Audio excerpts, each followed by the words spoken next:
The envelope felt heavier than it should have. It was just paper. A glossy blue sleeve with the airline's logo pressed into it. I remember standing there at the airport. The sound of suitcase wheels clicking across the tile. People laughing. Boarding. Calling out names, all of it moving around me while I stood still. I slipped my thumb under the flap, expecting to feel the edge of a ticket inside. But there was nothing.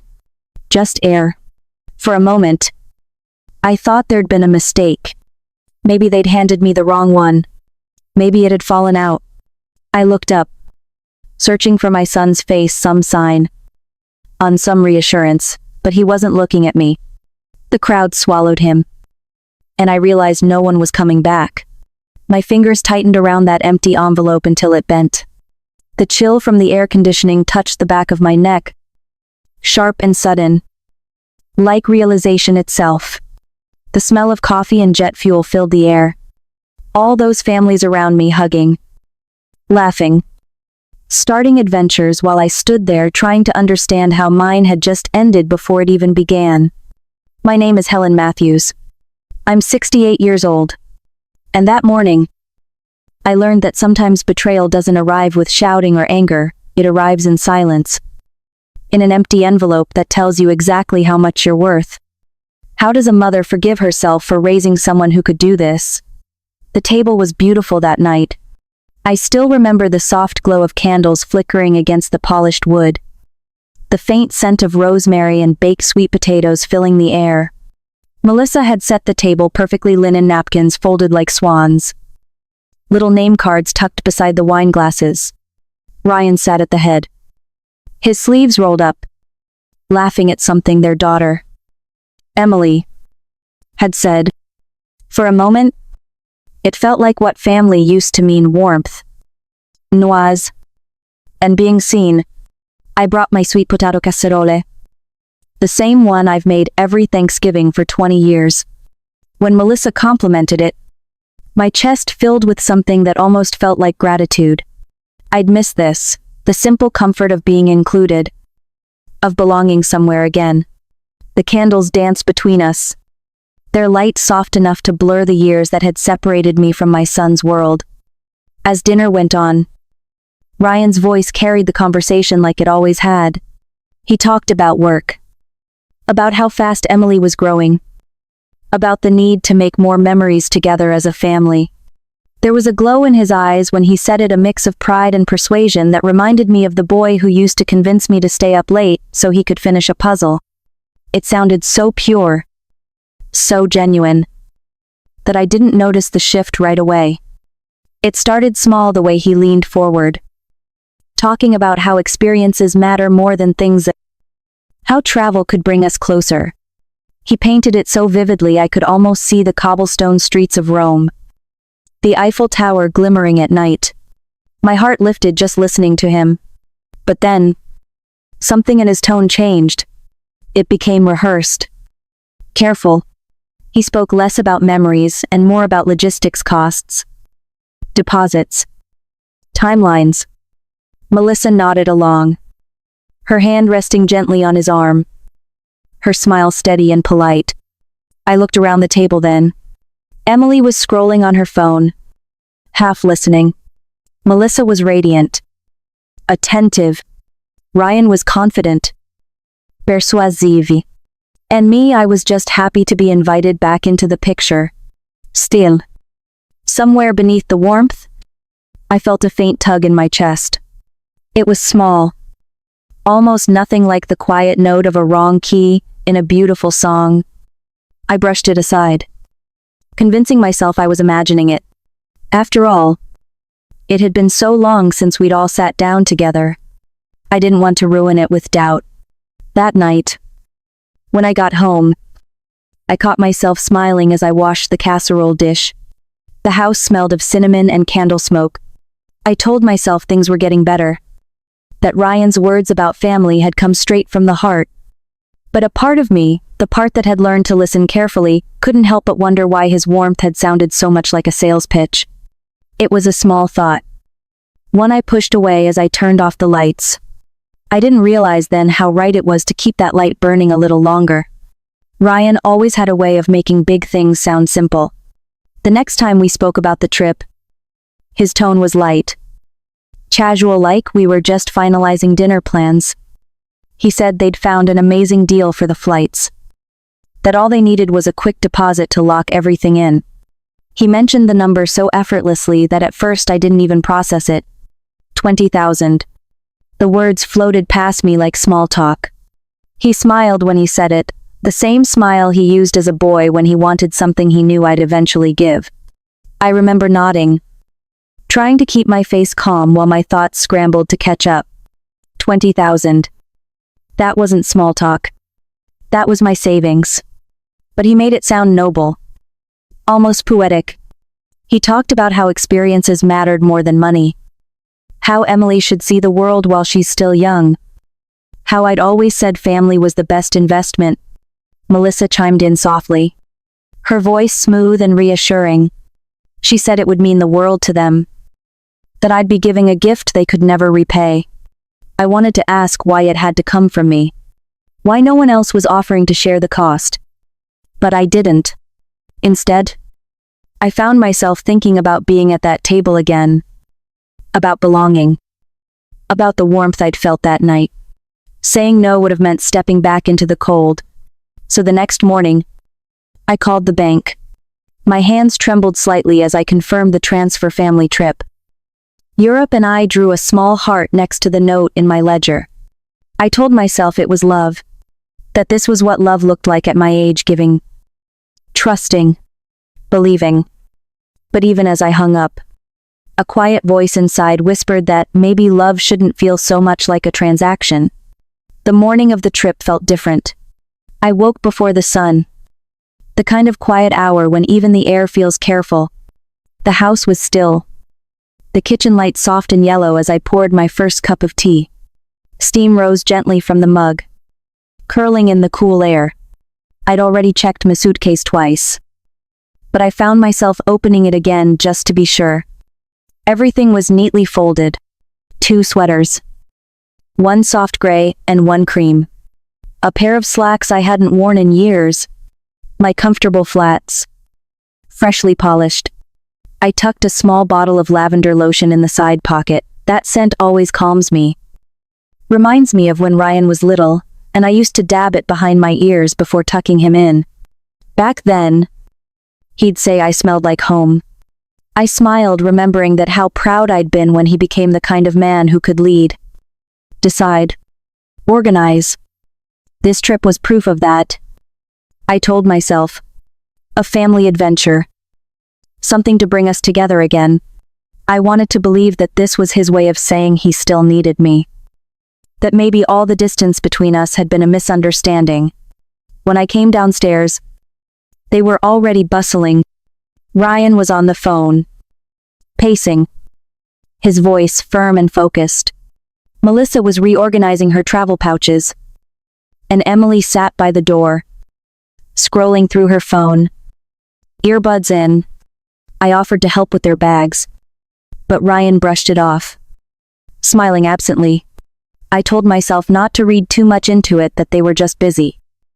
That this was how travel mornings felt. As I zipped up my suitcase for the final time, I caught my reflection in the hall mirror. The navy cardigan with gold buttons fit just right. I straightened it. Stood a little taller. I looked like someone ready for an adventure. For a moment, I felt proud, not of how I looked, but of what this meant. I was part of something again. I didn't notice the quiet distance in their voices, or the way Melissa avoided eye contact. I just focused on the sound of the suitcase wheels rolling across the floor, and the small thrill of belonging. Hope can be such a gentle liar.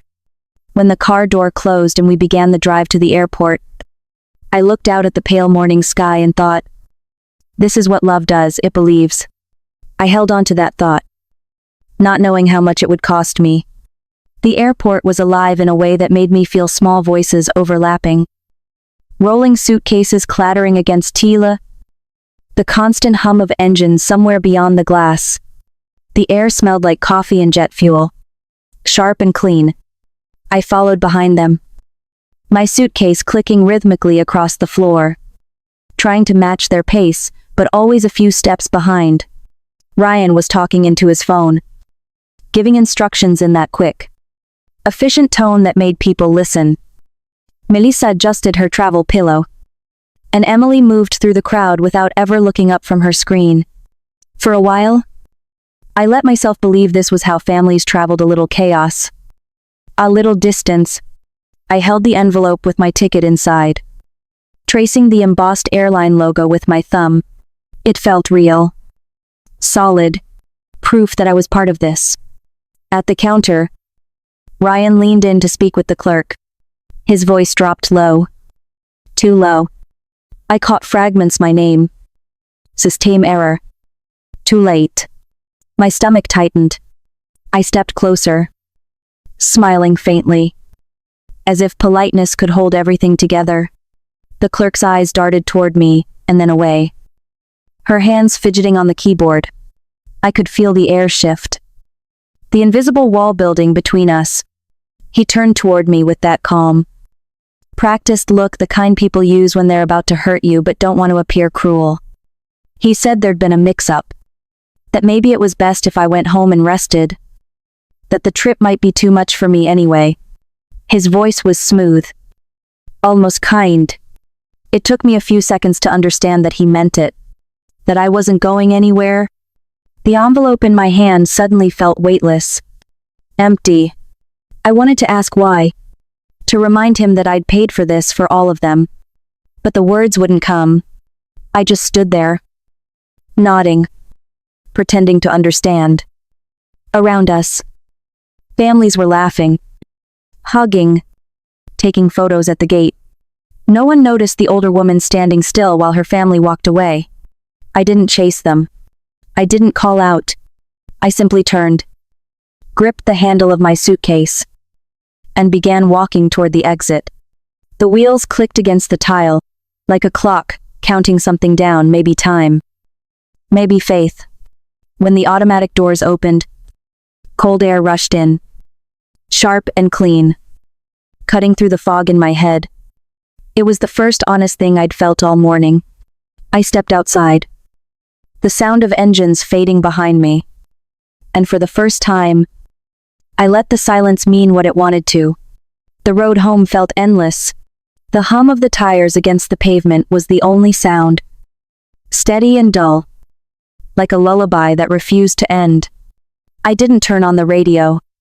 I didn't want words or music. I just watched the gray morning stretch ahead of me, the horizon swallowing the airport behind me until it was gone. The car smelled faintly of lavender from the lotion in my bag. I remember gripping the steering wheel tighter every few miles, as if holding on could keep me from disappearing too. The world outside moved: trees, traffic, sunlight breaking through clouds, but inside the car, everything stood still. When I pulled into the driveway, the house looked the same as it had when I left. Curtains half drawn, a plate covered in foil on the counter. I carried my suitcase in, set it by the stairs, and didn't open it. The sound of the door closing behind me felt heavier than it should have. I sat at the kitchen table, the one where Ryan used to do his homework. The clock on the wall ticked softly, too loud, almost marking each second that passed without anyone there to fill it. My tea mug still sat in the sink. A thin ring of yesterday's life dried inside. I told myself I should have known better. I whispered it once, maybe twice, but knowing didn't make it hurt less. It just made it quieter. Later, I turned off the lights and sat in my chair by the window. The dark didn't frighten me. It felt honest, an emptiness that didn't pretend. Outside, the wind brushed against the glass, steady and patient, as if waiting for me to breathe again. Somewhere inside that stillness, I felt the faint stir of something: not forgiveness, not yet, just the awareness that this silence wasn't the end of me. It was the pause before I decided what came next. Morning light has a different kind of honesty. It doesn't hide anything. It came through the kitchen window that day, sharp and cold, cutting across the table where I sat with my untouched cup of tea. The house was silent. But not heavy anymore, just waiting. I opened my laptop without really knowing what I was looking for. My fingers hesitated over the keys, then began to type elder financial exploitation. The words felt clinical, almost distant, until I started reading. Deceit under the guise of affection. Manipulation by trust. Coercion masked as care. Each phrase landed like a mirror held up too close. I scrolled through case studies and definitions. And with every paragraph, something inside me straightened. It wasn't rage. It wasn't revenge. It was recognition, the quiet realization that what had happened to me had a name. And names have power. I found a number listed under the Office of Elder Justice in Spokane. For a long time, I just stared at it, my hand hovering over the phone. When I finally dialed, my voice shook. But I spoke anyway.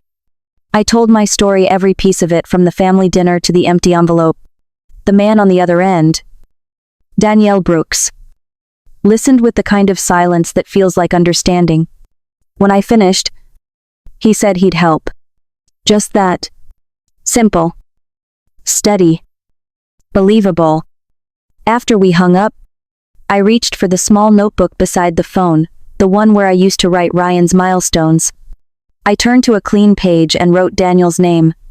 Then, slowly, I underlined it. Twice. The sound of the pen against paper was quiet, but it felt like thunder inside me. For the first time in a long time, I wasn't waiting to be saved. I was taking back what they'd tried to take from me, my voice. Daniel arrived the next morning, right on time. He carried a slim black folder and spoke with a kind of calm that steadied me.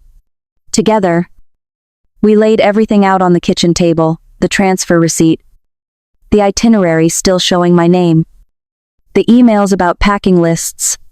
He studied each paper as if memorizing it, then began making calls. At the bank, the manager remembered me and looked at the records with quiet disbelief. At the airline, a clerk confirmed what I already knew: my ticket had never been processed. Step by step, the fog lifted. Every piece of the story I'd been too ashamed to face became clear. It took a few weeks, but by the time Ryan's family returned, the case was ready. Elder financial exploitation. Restitution. Inheritance freeze. The words felt heavy, but not cruel. They were boundaries. Finally spoken aloud. When Daniel and I stood at the airport arrivals gate, my heart was steady. The crowd buzzed with reunion's laughter. Suitcases.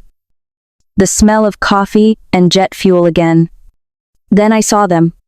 Ryan first, tan and smiling, dragging 2 suitcases plastered with stickers from Paris and Rome. Melissa followed, graceful as ever. Emily walked behind them, earbuds in, her face lit by her phone. They were laughing, carefree, until they saw me. Ryan's smile faltered. I could almost see the calculation behind his eyes: surprise, irritation, maybe guilt. Daniel stepped forward, handing him and Melissa the papers. Their laughter died in the hum of the terminal. I didn't say much. I didn't need to. My silence said enough.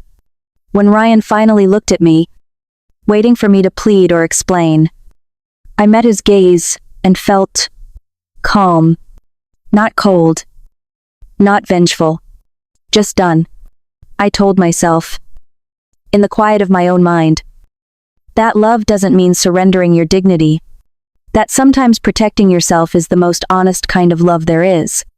They stood frozen as we turned and walked toward the exit. The automatic doors opened, and light spilled in bright, clean, unfiltered. For the first time in a long while, I breathed without hesitation.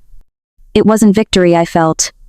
It was release, the kind that comes when you finally step out of someone else's shadow and into your own light.